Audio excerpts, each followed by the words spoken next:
Subscribe करें हमारे channel take master को, ताकि आप हमारे सबसे लेटेस्ट वीडियोस सबसे आगे पा सकें। और हाँ, बेल को दबाना ना भूलें।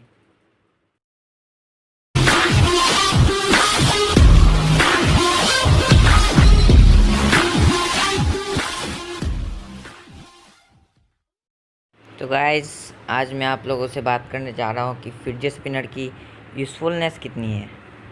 तो मेरे हिसाब से आप अगर फिडजेट स्पिनर घुमाते हैं तो आपका कंसंट्रेशन जो है वो ज़्यादा होता है।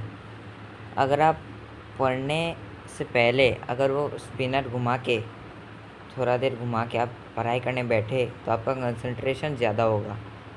और आजकल ये फ़ैशन भी हो गया है। तो आप लोगों को तो पता ही है कि बच्चे फ़ैशन के साथ साथ चलते हैं। जैसे कि कुछ दिन पहले निकला फटी हुई jeans.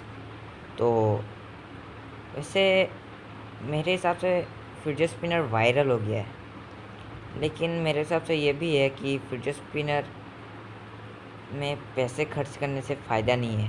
So I have not buy till now. So guys, अगर ये वीडियो आपको अच्छा लगा प्लीज़ लाइक करें, सब्सक्राइब करें और शेयर करें।